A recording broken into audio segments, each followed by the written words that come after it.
अस्सलाम वालेकुम, कैसे हैं आप सब। मैं उम्मीद करती हूँ आप सब बिल्कुल खैर आफियत से होंगे।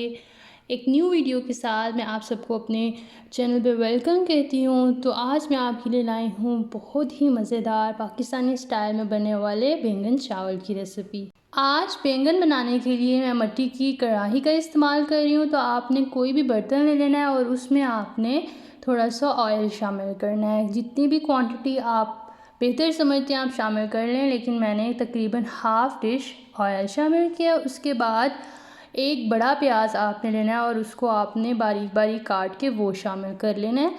प्याज शामिल करने के बाद आपने इसको अच्छी तरह से हिला लेना है। तब तक आपने इसको हिलाना है जब तक ये लाइट ब्राउन कलर का ना हो जाए।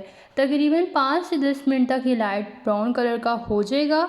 तो जैसे कि आप देख सकते हैं यहाँ पे ये लाइट ब्राउन कलर का हो चुका है। अब हमने इसको इससे ज़्यादा ब्राउन नहीं करना, क्योंकि हमने सालन बनाना है, इसलिए इतना ब्राउन काफ़ी है। उसके बाद आपने इसमें 2 टेबलस्पून लहसुन का पेस्ट शामिल कर लेना है। आप एज़ इट इज़ भी शामिल कर सकते हैं, बट मैं यहाँ पे पेस्ट इस्तेमाल कर रही हूँ, तो आप बेहतर है कि इसका पेस्ट इसमें शामिल कर लें। पेस्ट शामिल करने के बाद आपने इसको 2 से 3 मिनट के लिए अच्छी तरह से हिलाना है, ताकि इसकी स्मेल जितनी भी है वो ख़त्म हो जाए।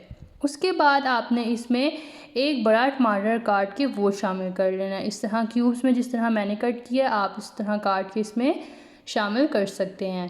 इसके बाद आपने इसको अच्छी तरह से हिलाना है और इसको आपने तब तक पकाना है जब तक ये अच्छी तरह से सॉफ्ट ना हो जाए। इसके बाद मैं इसमें शामिल करने जा रही हूँ कुछ स्पाइसेस, जिसमें आपने 1 टेबलस्पून नमक शामिल करना है। 1 टेबलस्पून ही आपने इसमें रेड चिली पाउडर शामिल करना है।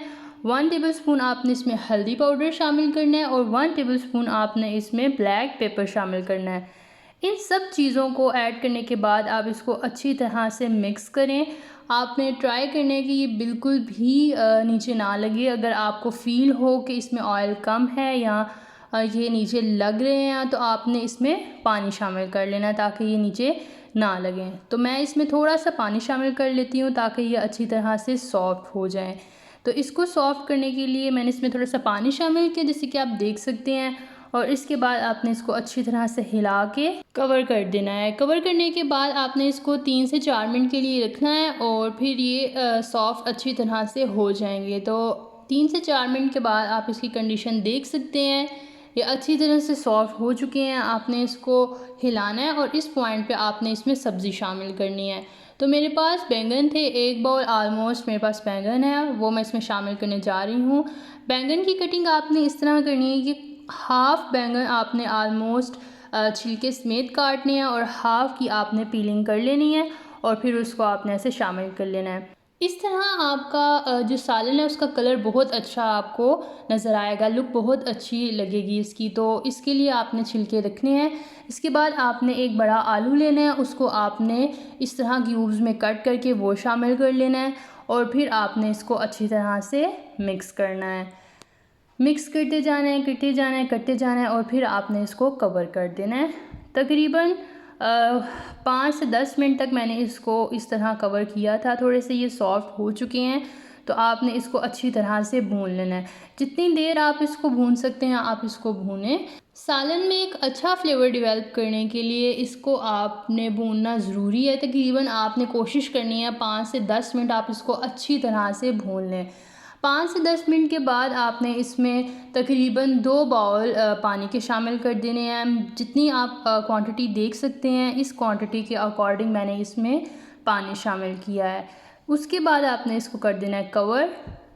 तो जब तक सालन कुक हो रहा है हम तब तक चावल बना लेते हैं। चावल बनाने के लिए मैंने एक देगची ले ली है, उसमें आपने शामिल कर लेना है ऑयल।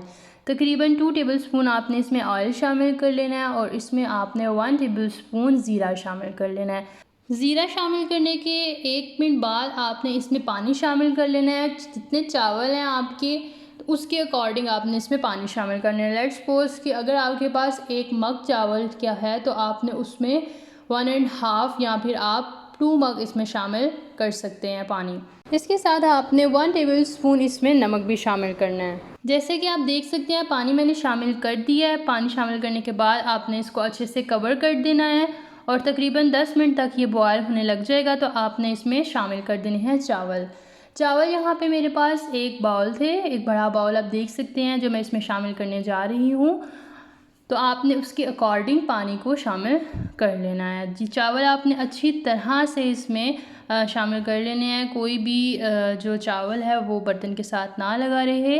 तो यहाँ पे चावल मैंने अच्छी तरह से शामिल कर लिए हैं। इसको आपने थोड़ा सा हिला लेना है ताकि ये इक्वली स्प्रेड हो जाए और उसके बाद आपने इसको पकने देना है। यहाँ पे आप देख सकते हैं कि पानी बिल्कुल ड्राई हो चुका है। तो इस पॉइंट पे हम इसको दम लगा सकते हैं। आप एज़ इट इज़ भी ढक्कन रख सकते हैं, आप कोई कपड़ा रख के तो भी ढक्कन को रख सकते हैं। तो यहाँ पे मैंने इसके ऊपर ढक्कन रख दिया है। तो आपने इसको तकरीबन 10 से 15 मिनट तक दम रखना है। तो 10 मिनट बाद मैंने इसका दम उतार लिया था। आप देख सकते हैं चावल बिल्कुल अच्छी तरह से कुक हो चुके हैं। तो इस पॉइंट पे आपने स्टोव को ऑफ़ कर देना है। आप किसी भी बर्तन में इसको निकाल सकते हैं जिसमें भी आप खाना चाह रहे हैं। तो ये तो कुक हो चुके हैं। अब हम देखते हैं कि हमारे सालन की क्या लुक है। तो उसको देखने के लिए मैंने इसका ढक्कन उठा लिया था। तो आप देख सकते हैं ये आलमोस्ट कुक हो चुका है। इस पॉइंट पे हमारा सालन बिल्कुल रेडी है। आपने इसको बिल्कुल लो या मीडियम फ्लेम पे कुक करना है ताकि ये अच्छी तरह से इसका पानी ड्राई हो जाए और ये अच्छी तरह से कुक हो जाए। इसके बाद आप इसको किसी भी सर्विंग डिश में शामिल कर सकते हैं। तो यहाँ पे आप देख सकते हैं कि ये मेरे सालन की और चावल की फ़ाइनल लुक है। तो आप इंजॉय करें। अगर आप मज़ीद फूड रेसिपीज़ इंजॉय करना चाह रहे हैं तो आपको एंड स्क्रीन पे जो रेसिपीज़ नज़र आ रही हैं उसको क्लिक करें और इंजॉय करें।